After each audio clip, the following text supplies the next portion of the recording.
You're standing in the shadows of the Forbidden City on a cold February night in 705 AD, watching as palace guards drag two screaming men across the marble courtyard.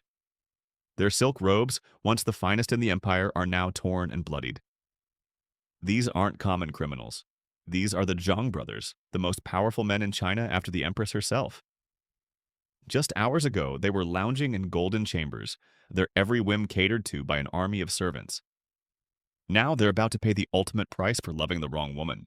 The woman in question isn't just any woman, she's Wu Zetian, the only female emperor in China's 4,000-year history, a woman who clawed her way from concubine to supreme ruler, leaving a trail of bodies in her wake. Tonight, her reign of terror is finally coming to an end, and her young lovers are about to discover that when you play the game of imperial power, you either win or you die in the most horrific way imaginable. Before diving into this forgotten story of love, power, and brutal revenge, if you enjoy learning about the hidden truths of history, consider hitting that like button and subscribing for more content like this. Please comment below to let me know where you're listening from. I find it incredible that we're exploring these ancient stories together from different parts of the world, connected across time and space by our shared curiosity about the past. What you're about to hear isn't just another tale of palace intrigue. It's the story of how absolute power corrupts absolutely, how love can become a weapon of political destruction, and how the most brilliant woman in Chinese history orchestrated her own downfall through her insatiable appetites. The Zhang brothers weren't just Wu Zetian's lovers. They were symbols of everything that was wrong with her rule, and their deaths marked the end of the most controversial reign in Chinese history. But to understand how we got to that blood-soaked courtyard, we need to go back to the beginning. Back to when Wu Zetian was just another pretty face in a sea of imperial concubines, with no idea that she would one day hold the fate of 50 million people in her hands. Her story begins not with power, but with beauty, and the dangerous ambition that beauty can conceal. Picture ancient China in the 7th century, a time when the Tang dynasty was at its absolute peak. The Silk Road brought treasures from across the known world. Poets wrote verses that would be remembered for 1,000 years, and the imperial court was the most sophisticated civilization on earth. But beneath the silk and gold, beneath the elaborate ceremonies and philosophical debates, lay a world of savage political calculation, where human lives were currency and love was just another tool of war. Wu Zetian was born into this world in 624 AD, the daughter of a minor government official who had managed to attach himself to the rising Tang dynasty. Her father, Wu Shihuo, was wealthy enough to give his daughter something almost unheard of for women of her time: an education. While other girls learned embroidery and music, Wu learned to read and write, to debate philosophy, and to understand the complex machinery of imperial politics. It was an education that would serve her well in the years to come, though perhaps not in the way her father intended. At 14, Wu's beauty caught the attention of Emperor Taizong, one of the greatest rulers in Chinese history. The emperor collected beautiful women like other men collected horses or jade, and Wu was selected to join his harem as a low-ranking concubine. She was given the nickname Mei Niang, meaning beautiful girl, and settled into what should have been a life of comfortable obscurity, serving the emperor's pleasure and bearing his children if fortune smiled upon her.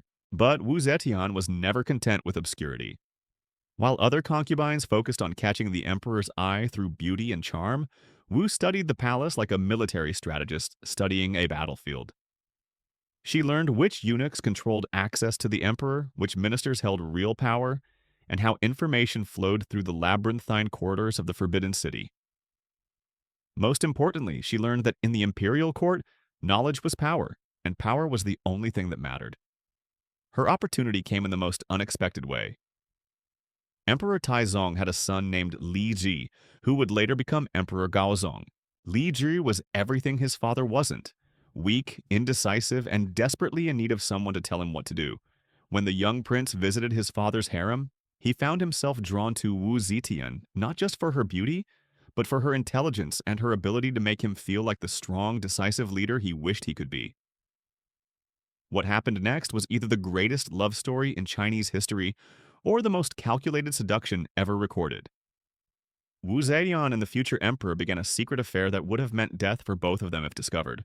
She was his father's concubine, making their relationship not just adultery, but a form of treason that could have toppled the dynasty. Yet they took the risk. meeting in hidden chambers and garden pavilions, plotting not just their romantic future but their political one. When Emperor Taizong died in 649 AD, the traditional fate of his concubines was to be shipped off to Buddhist nunneries, where they would spend the rest of their lives in prayer and celibacy.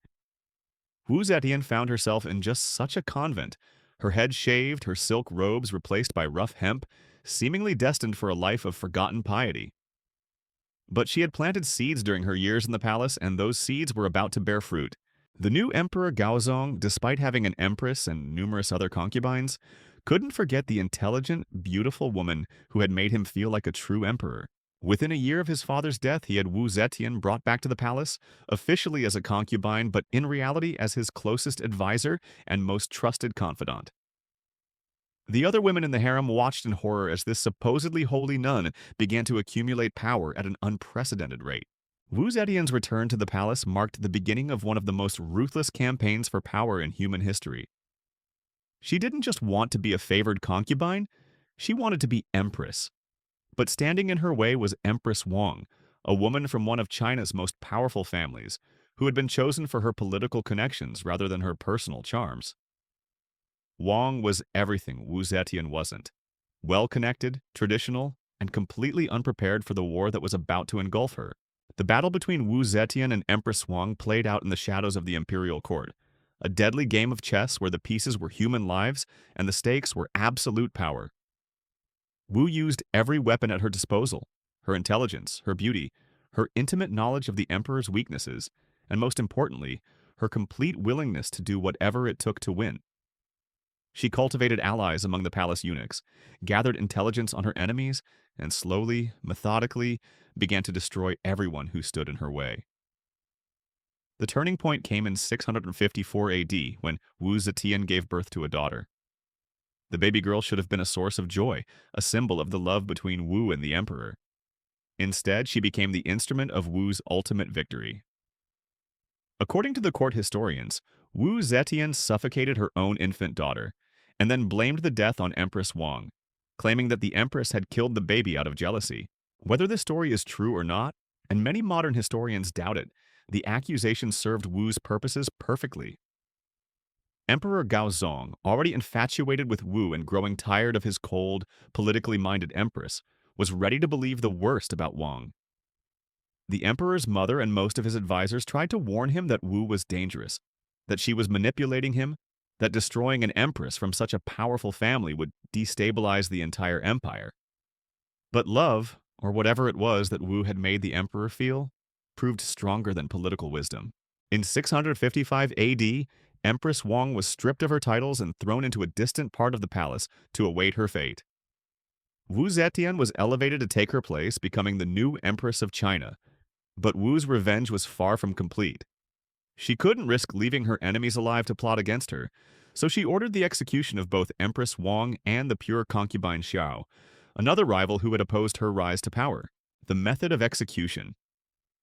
Wu Cho's reveals the depths of her cruelty, or perhaps the depths of her strategic thinking. According to court records, she had both women's hands and feet cut off, then had their mutilated bodies thrown into a vat of wine to drown slowly. As they died, Wu reportedly said, "Now these two witches can get drunk to their bones." Whether this gruesome detail is historical fact or the invention of later historians trying to blacken Wu's reputation, it established her as a ruler who would stop at nothing to maintain her power. With her rivals eliminated, Wu Zetian began to consolidate her control over the empire. She was no longer just the emperor's wife. She was his partner in ruling China. When Emperor Gaozong suffered a series of strokes in 6060 AD that left him partially paralyzed and often unable to speak clearly, Wu stepped in to handle the daily administration of the empire. Officially, she was just helping her husband. In reality, she was ruling China in all but name.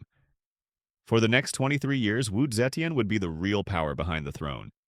She reformed the government, promoted officials based on merit rather than birth, reduced military spending, and focused on internal development rather than foreign conquest. Under her guidance, China became wealthier and more stable than it had been in generations. But her methods were brutal. She created a vast network of spies and informants, encouraged citizens to report on each other, and eliminated anyone who showed signs of disloyalty. The palace became a place of terror where a careless word could mean death, where ministers arrived at court each morning wondering if they would live to see the evening. Wu Zetian's secret police, led by ruthless officials like Lai Junqian, turned the art of political persecution into a science. They developed new torture techniques, created elaborate systems of false accusations, and made it clear that no one, regardless of rank or family connections, was safe from the Empress's wrath. Yet, through all this political maneuvering and brutal suppression of opposition, Wu Zetian maintained her relationship with Emperor Gaozong. Whether their connection was based on genuine love, mutual political convenience, or the emperor's complete dependence on his stronger-willed wife, it endured until his death in 683 AD. When Gaozong died, Wu was faced with a choice that would define the rest of her reign and ultimately seal her fate. Traditional Chinese politics demanded that she step aside and allow her son to rule as emperor, while she retreated to a life of honorable retirement. But Wu Zetian had tasted absolute power, and she wasn't about to give it up for the sake of tradition. Instead, she maneuvered her eldest son, Emperor Zhongzong, onto the throne while maintaining her position as Empress Dowager, the power behind the throne. When Zhongzong showed signs of independence, trying to promote his wife's family and make decisions without consulting his mother, Wu acted swiftly and ruthlessly. After just 6 weeks on the throne, Emperor Zhongzong was deposed and exiled to a distant province. Wu replaced him with his younger brother, Emperor Ruizong, who was more pliable and willing to follow his mother's instructions. But even this arrangement didn't satisfy Wu's ambitions. She had been the real ruler of China for decades, and she was tired of pretending that anyone else held ultimate authority. In 690 AD, Wu Zetian took the final, unprecedented step. She forced Emperor Ruizong to abdicate and declared herself emperor, not empress, but emperor of China. She founded her own dynasty, the Zhou, and took the title Sacred and Divine Emperor. For the first and only time in Chinese history, a woman openly ruled the empire in her own name. The transformation was complete. The 14-year-old concubine who had caught an emperor's eye with her beauty had become the most powerful person in the world. But power, especially power seized through violence and maintained through terror, comes with a price. And Wu Zetian was about to discover that the same appetites that had driven her to the throne would ultimately destroy her. As she entered her 70s, Wu Zetian began to show signs of the mortality she had spent decades defying. Her hair grew thin and gray, her face became lined with age, and her body began to fail her. But her sexual appetite remained as strong as ever, and she began to seek out younger and younger lovers to satisfy desires that seemed to grow more desperate with each passing year. This was when the Zhang brothers entered her life, 2 young, beautiful men who would become the instruments of her downfall. But their story and the horrific fate that awaited them requires us to understand not just Wu Zetian's hunger for power, but her equally destructive hunger for youth, beauty, and the illusion that she could cheat death itself through the bodies of those young enough to be her great-grandsons. The Zhang brothers didn't arrive at Wu Zetian's court by accident. They were delivered like a perfectly wrapped gift, presented to an aging empress who had begun to understand that all her power couldn't stop the relentless march of time. Zhang Changzong was the first to catch her attention, recommended by none other than Princess Taiping, Wu Zetian's own daughter. The irony is almost too perfect. A daughter pimping out a beautiful young man to her 70-year-old mother, all in the name of palace politics. Changzong was everything Wu Zetian craved in her advancing years. He was 25 years old with the kind of ethereal beauty that made court ladies whisper behind their fans. His skin was smooth as polished jade, his movements graceful as a dancer, and his eyes held the kind of innocent sensuality that older women find irresistible. When he first appeared before the emperor, Wu Zetian felt something she hadn't experienced in decades, the electric thrill of genuine desire. But Changzong was clever enough to understand that serving an aging empress required more than just physical beauty. He approached his new role with the strategic mind of a general planning a campaign. He studied Wu Zetian's moods, learned her preferences, and most importantly, he brought her something she valued even more than sex, the illusion of youth. When she was with him, the mirror seemed to lie less cruelly about her age. The young man's first stroke of genius was suggesting that his older brother Zhang Yiji would make an even better companion for the Empress. It was a calculated move that demonstrated his understanding of palace dynamics. Rather than hoarding Wu Zetian's attention for himself, he chose to share it. creating a partnership that would prove more powerful than any individual could achieve alone. Zhang Yiji was everything his younger brother was, but with an added edge of sophistication that came from being 30 years old. Where Changzong was beautiful in an almost feminine way, Yiji possessed a masculine magnetism that reminded Wu Zetian of her younger self's ability to bend powerful men to her will. He was intelligent, cultured, and possessed an intuitive understanding of how to make an aging woman feel like the most desirable person in the world. Together, the Zhang brothers created a perfect storm of manipulation and genuine affection that would consume Wu Zetian's final years. They didn't just serve as her lovers, they became her obsession, her addiction, and ultimately her fatal weakness. The Empress, who had once been famous for her iron self-control, found herself helplessly infatuated with two men young enough to be her grandsons. The transformation in Wu Zetian's behavior was noticed immediately by the court. Ministers who had once feared her sharp intelligence and ruthless decision-making now watched in horror as she spent entire days closeted with her young lovers, ignoring state business for hours of what courtiers euphemistically called private consultations. The woman who had once micromanaged every aspect of imperial administration began delegating more and more authority to the Zhang brothers, allowing them to make decisions that affected millions of lives.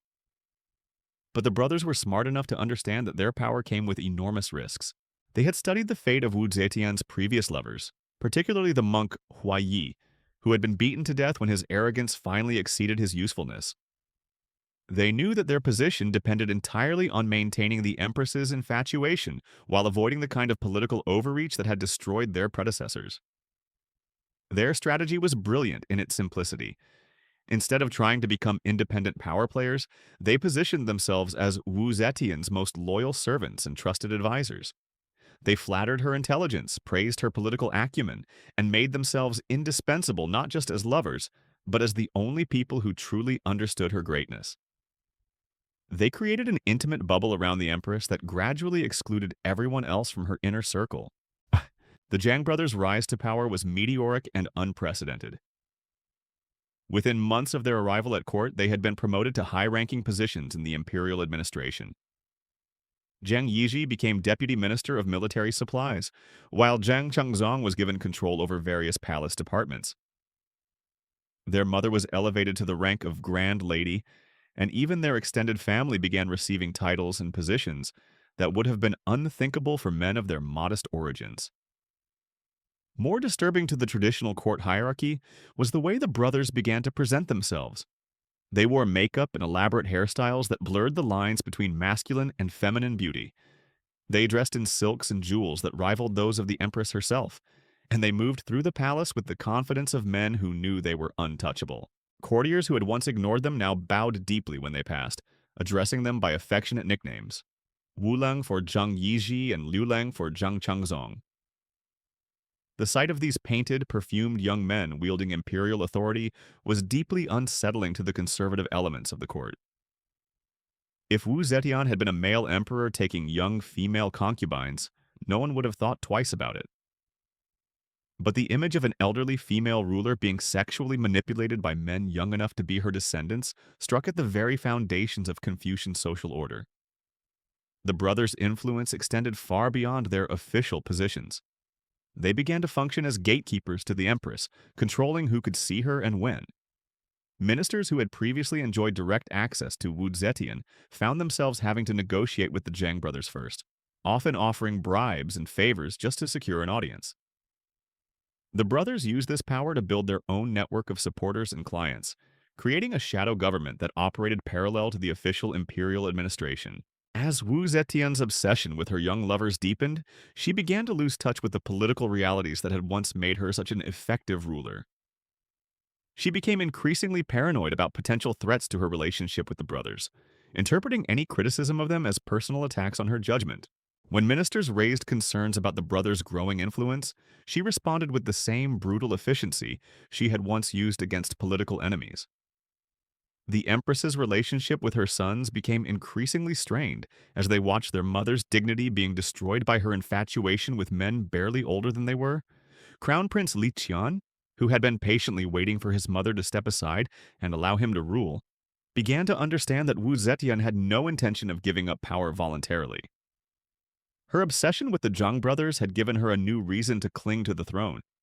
She needed imperial authority to protect her lovers from the enemies they were making through their arrogance and corruption. The political situation became even more complex when Wu Zetian began to rely on the Zhang brothers for advice on matters of state. These young men, who had no experience in governance or military affairs, suddenly found themselves making decisions about taxation, military deployments, and diplomatic relations. Their lack of expertise was obvious to everyone except the Empress, who had convinced herself that their youth and beauty were somehow connected to superior wisdom. The brothers' inexperience might have been manageable if they had possessed the humility to defer to more experienced advisors. Instead, they began to display the kind of arrogance that had historically been the downfall of imperial favorites. They openly mocked older ministers, ignored established protocols, and made it clear that they considered themselves above the rules that governed everyone else in the palace. Zhang Yiji developed a particular reputation for cruelty, reportedly beating servants and lower-ranking officials who displeased him. He would ride through the palace grounds on horses reserved for the imperial family, surrounded by an entourage of eunuchs and guards who helped him maintain his image of untouchable power. When people saw him coming, they would scatter to avoid accidentally offending him, knowing that his displeasure could result in imprisonment or death. Zhang Changzong, while less openly violent than his brother, was equally destructive in his own way. He had a talent for identifying the weaknesses and secrets of court officials, which he used to blackmail them into submission. He collected compromising information like other people collected art, building a vast network of informants and spies that rivaled Wu Zetian's own intelligence apparatus. The brothers' behavior created a climate of fear and resentment that gradually poisoned the imperial court. Officials who had served loyally for decades found themselves humiliated by men who had been street vendors just a few years earlier. The traditional hierarchy that had maintained order for centuries began to collapse as merit and experience were replaced by proximity to the Empress's bed.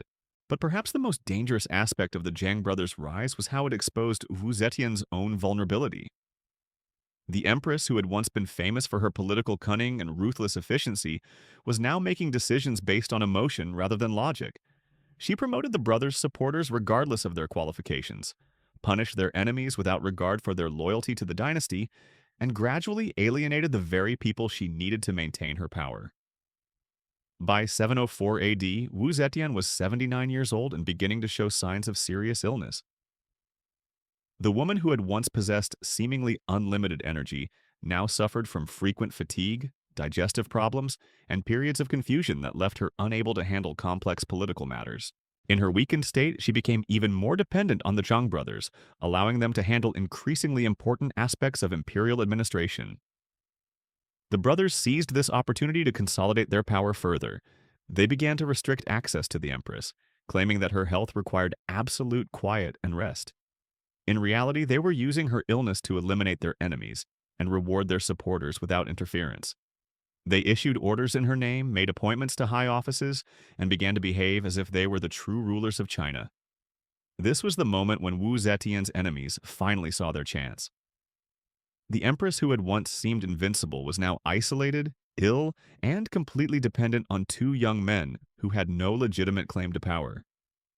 The traditional court hierarchy that she had spent decades suppressing began to reassert itself, led by officials who understood that the Zhang brothers represented an existential threat to the stability of the empire. The conspiracy that would ultimately destroy both Wu Zetian and her lovers began to take shape in the winter of 704 AD.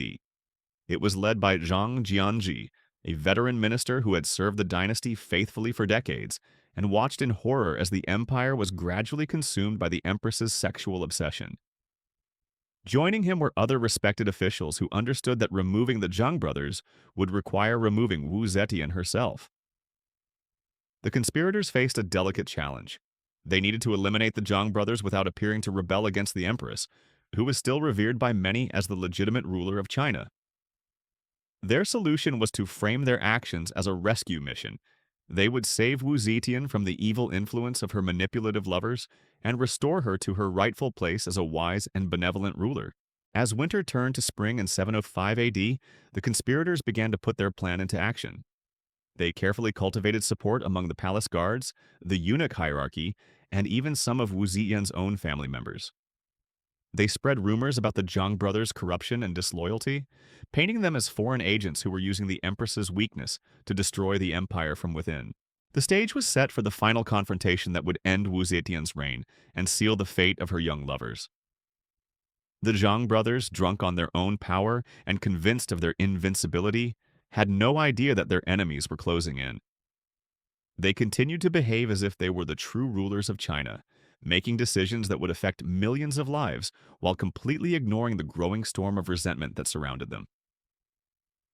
On the night of February 19th, 705 AD, as Wu Zetian lay ill in her private chambers with only the Zhang brothers attending her, the conspirators made their move. Palace guards loyal to the traditional order surrounded the imperial quarters, while armed officials prepared to confront the two young men who had brought the greatest dynasty in Chinese history to the brink of collapse.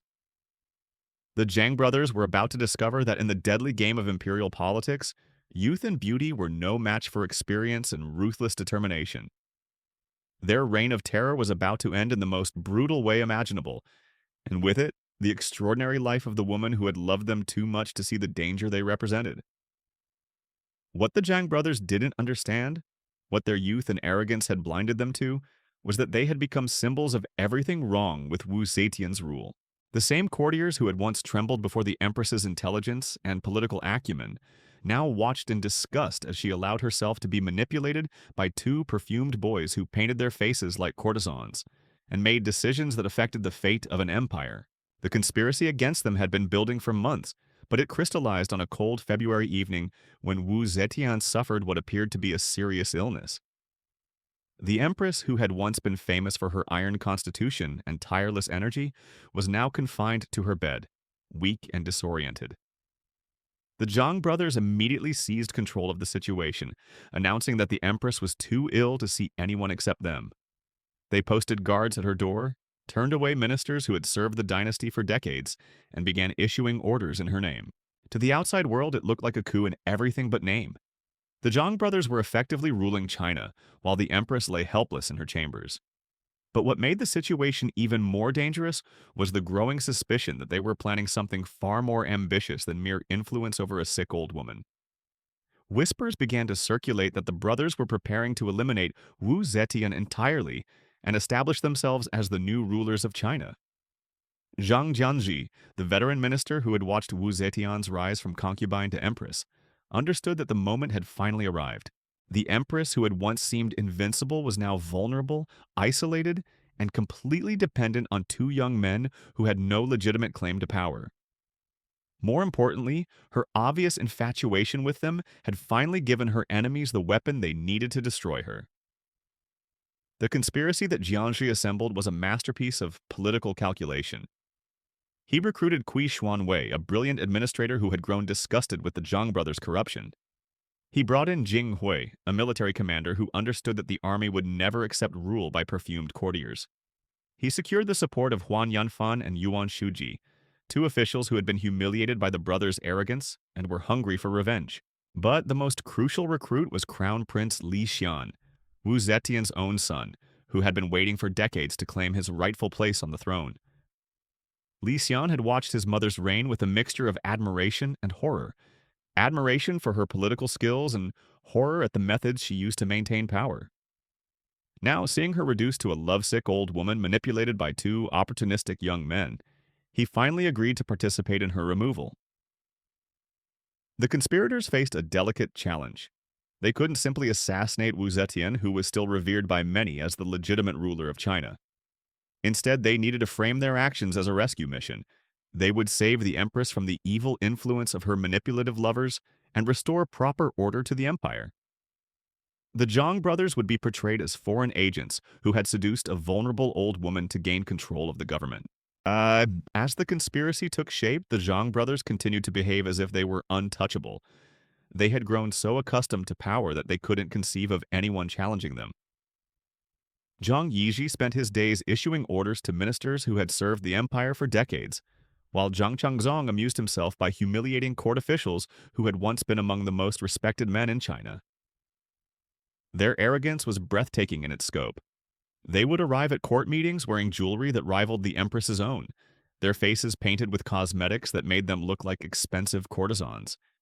They would interrupt veteran ministers in the middle of important discussions, offering opinions on military strategy and economic policy, despite having no experience in either field. When anyone dared to question their authority, they would remind them that they spoke with the Empress's voice and that disobedience would be punished accordingly. The breaking point came when Zhang Yiji publicly humiliated Chancellor Zhang Jianji during a court session, mocking the old man's appearance and suggesting that he was too senile to understand modern politics. The insult was witnessed by dozens of officials, many of whom had served under Jianji for years and respected him as one of the most capable administrators in the empire. The sight of this decorated veteran being ridiculed by a painted boy who had been selling medicine on the streets just a few years earlier was more than the court could bear. That night, Jianji sent coded messages to his fellow conspirators. The time had come to act. They couldn't wait for Wu Zetian to die naturally or for the Zhang brothers to make an even more serious mistake. The empire was bleeding from their incompetence, and every day of delay meant more damage to the dynasty they had all sworn to serve. The plan they developed was elegant in its simplicity. They would use the palace guard to surround the imperial quarters during the night, when the Zhang brothers would be alone with the Empress. They would claim to have discovered evidence of treason, letters proving that the brothers were planning to assassinate Wu Zetian and seize the throne for themselves. The guards would arrest the brothers on charges of attempted regicide, and the Empress would be rescued from their evil influence. Once the brothers were eliminated, Wu Zetian would be presented with a choice: abdicate gracefully in favor of her son and live out her remaining years in comfortable retirement, or face charges of allowing treasonous elements to infiltrate the highest levels of government. Either way, her reign would end, and the traditional order would be restored. The conspirators spent weeks preparing for their coup, carefully selecting which guards could be trusted, which officials would support them, and how to present their actions to the broader court. They knew they would have only one chance. If they failed, Wu Zetian would show them the same mercy she had shown to countless other enemies over the decades. They would be tortured, executed, and their families would be destroyed as examples to anyone else who might consider challenging imperial authority. On the night of February 19, 705 AD, everything was in place. The Zhang brothers were in Wu Zetian's private chambers, attending to her during what appeared to be another bout of serious illness. The Empress was weak, disoriented, and completely dependent on her young lovers for everything from medicine to food. The palace was quiet, with most of the court having retired for the evening. Zhang Jianzhi gave the signal shortly after midnight. Armed guards moved through the palace corridors with practiced stealth, their footsteps muffled by thick carpets and their movements coordinated by hand signals. They surrounded the imperial quarters, cutting off all escape routes and ensuring that no one could enter or leave without their permission. The Zhang brothers were completely unprepared for what happened next. They had grown so accustomed to their protected status that they had forgotten the most basic rule of palace politics. Power that isn't earned through merit or blood is power that can be taken away at any moment. When the guards burst into Wu Zetian's chambers, the brothers were caught completely off guard. Zhang Yiji was the first to understand what was happening. He had always been the more politically astute of the two brothers, and he immediately recognized that this wasn't a random attack, but a carefully planned coup. He tried to rally the few guards who were still loyal to him, shouting orders and demanding to know who had authorized this breach of imperial security. Zhang Changzong, younger and more naive, simply couldn't process what was happening. He had been so thoroughly convinced of his own invincibility that the sight of armed men treating him like a common criminal was almost incomprehensible. He kept demanding to see the Empress, insisting that she would straighten out this obvious misunderstanding. But Wu Zetian was in no condition to help anyone. The woman who had once commanded absolute obedience from millions of subjects was now a frail, confused old woman who couldn't even understand why armed men were in her bedroom. She called out weakly for her lovers, not understanding that they were the reason for the violence erupting around her.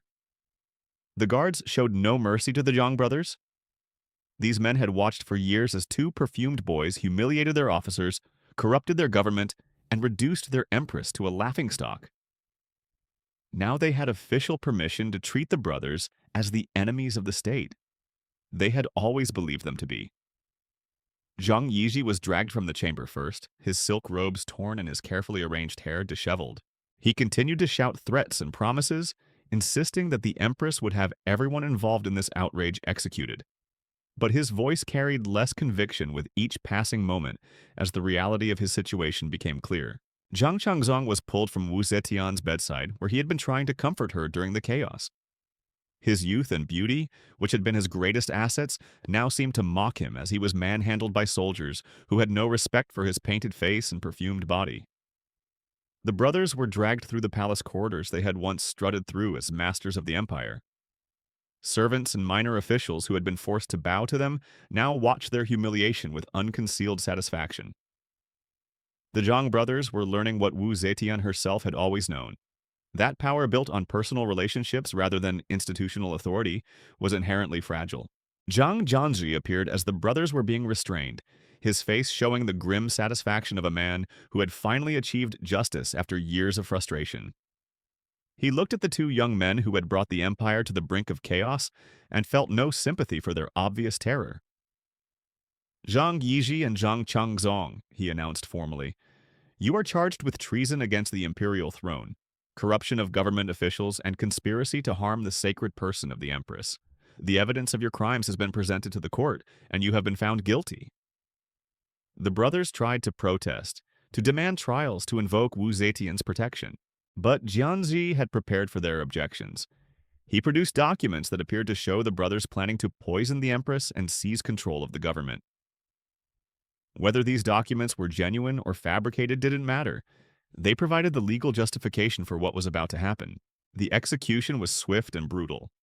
The Zhang brothers were taken to the palace courtyard, where a crowd of officials and guards had gathered to witness their fate.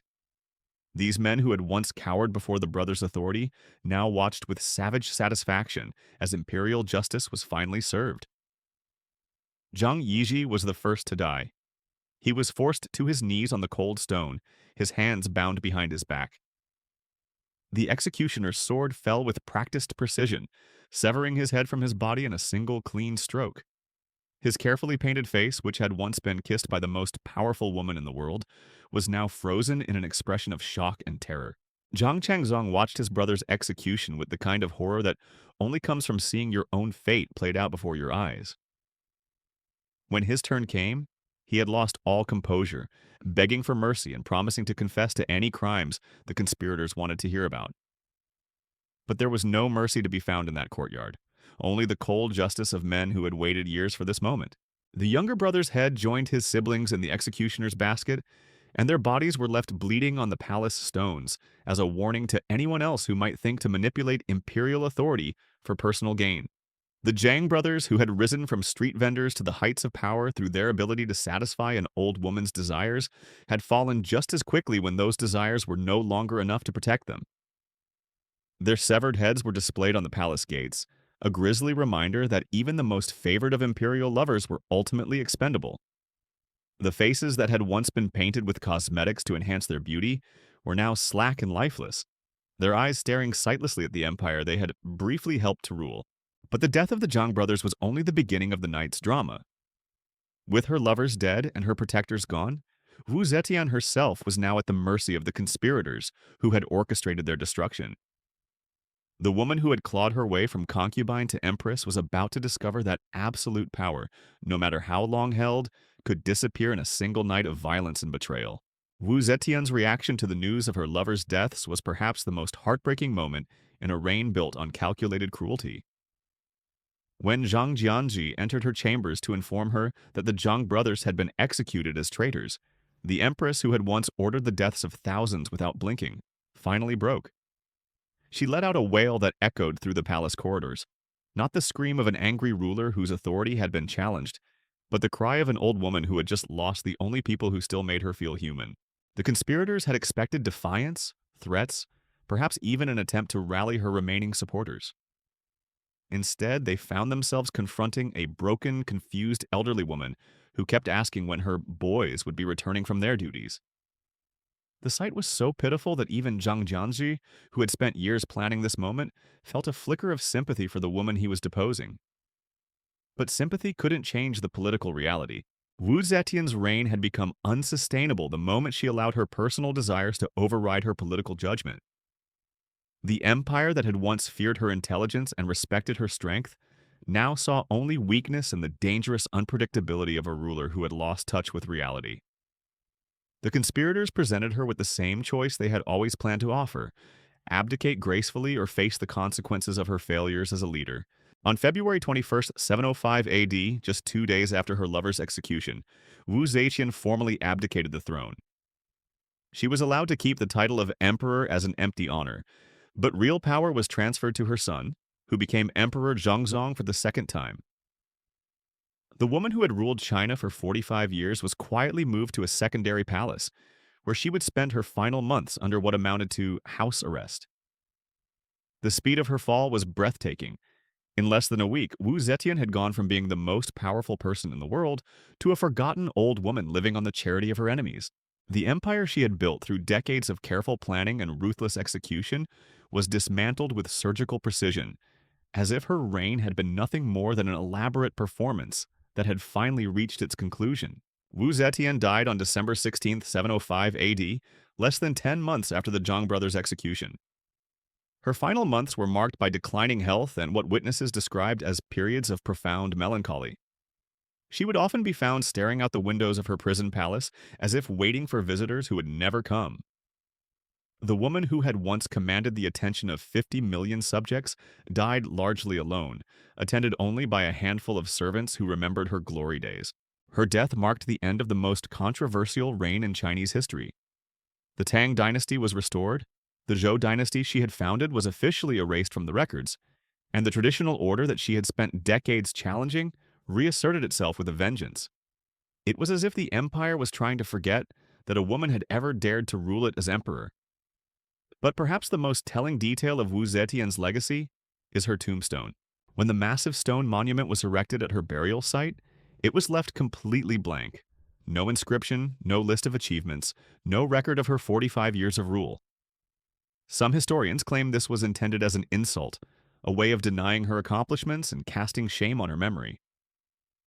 Others suggest it was actually Wu Zetian's own choice, a final act of defiance that seemed to say, "Let history judge me by my deeds, not by the words of those who hated me." The blank tombstone stands today as a fitting symbol of Wu Zetian's complex legacy. She was undoubtedly one of the most capable rulers in Chinese history, expanding the empire, reducing corruption, and bringing prosperity to millions of people. But she was also ruthless beyond measure, eliminating thousands of enemies and transforming the imperial court into a place of terror where a careless word could mean death. Her story serves as a reminder that power, no matter how skillfully acquired or efficiently wielded, ultimately depends on the consent of those who must live under it. Wu Zetian's downfall came not because she was a woman ruling in a man's world, but because she allowed personal weakness to corrupt the very strengths that had made her great. The Empress, who had once been famous for her political calculation and emotional control, destroyed herself through an obsession with youth and beauty that blinded her to the dangers surrounding her. The Zhang brothers paid the ultimate price for their arrogance and greed, but in many ways they were simply products of the system Wu Zetian had created. In a court where power flowed from imperial favor rather than merit or tradition, it was inevitable that someone would eventually learn to manipulate the source of that favor. The brothers' mistake wasn't in seducing an aging empress. It was in believing that their beauty and charm were enough to protect them from the brutal realities of Chinese politics. Their heads may have rotted on the palace gates, but their story lived on as a cautionary tale about the dangers of mixing personal desire with political power. Future emperors would remember their fate when choosing favorites, and court officials would point to their example when warning against the corrupting influence of unworthy companions. Wu Zetian's reign ended in blood and betrayal, but her impact on Chinese history was undeniable. She proved that a woman could rule as effectively as any man, that intelligence and determination could overcome the barriers of gender and tradition, and that absolute power, while intoxicating, carried a price that even the strongest ruler might not be able to pay. The blank tombstone that marks her grave continues to challenge visitors to judge her legacy for themselves, a final mystery from a woman who spent her entire life defying expectations and rewriting the rules of what was possible in the ancient world.